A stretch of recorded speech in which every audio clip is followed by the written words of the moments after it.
Happy Monday, everybody. You want to know why I'm moving my family, why I'm moving my business, why I am moving my life to Florida, why I am a proud future Florida resident, shirt available in the Benny store. This is why. The clip I'm about to show you is why this is perfection. Have to be able to do it. Yes, ma'am. Governor, hi. I want to ask you about the bill that you're signing here today. You're a loyal supporter of former President Donald Trump. Donald Trump is now a resident in Florida, and he was deplatformed. Is this bill for him? The bill is for everyday Floridians, this is what we said, and it will allow any Floridian to be able to provide what they're doing. So, but I do think that's another issue that has been brought to bear. When you deplatform the President of the United States, but you let Ayatollah Khomeini talk about killing Jews, that is wrong.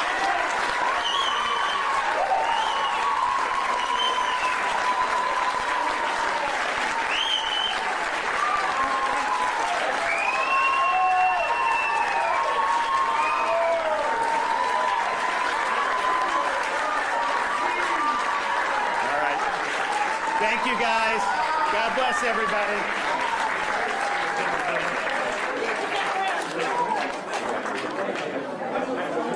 Guys, let me explain here what just happened.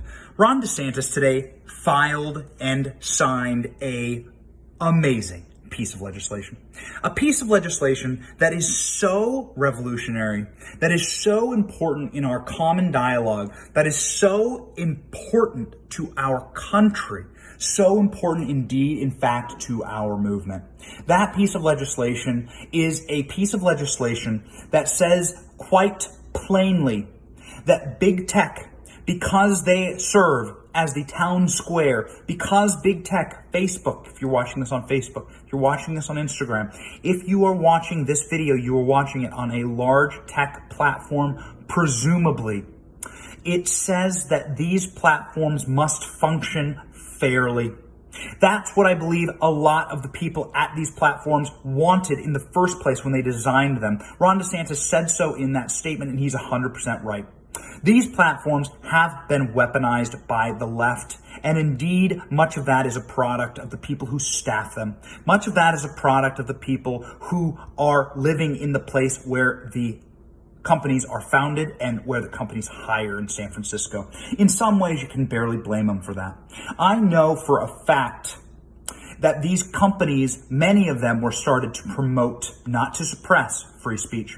And what this bill in Florida does is state with clear guidelines that these companies will be free speech companies once more in the state of Florida. And most importantly, there is recourse for average Americans who wish to have their voices heard.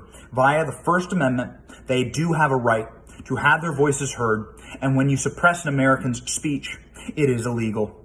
And so you have to look at this from a constitutional perspective, and you have to look at this from a perspective of the current and modern day that we live in, where everything is politicized, but some things should not. If this is indeed a free speech platform and indeed the medium of communication for a modern era, which I believe, you know, I am a champion, obviously, of social and digital media, then they must be open and they must be transparent in their user base as to what their policies are and how they're being enforced. We have a right to that as an American. You wouldn't want your phone lines cut off because someone listening to your phone call decides they don't like what you're saying to your mother. And that is the same principle that applies on social media. That's why they have protections in our laws. And to remain protected, they need to function with transparency and fairness for all Americans.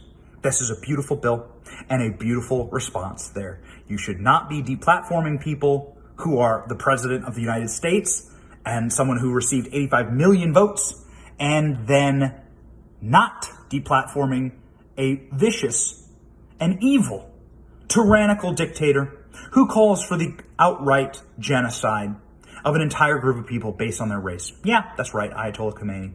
Bravo, Ron DeSantis, you absolute goat. Bravo, bravo, bravo.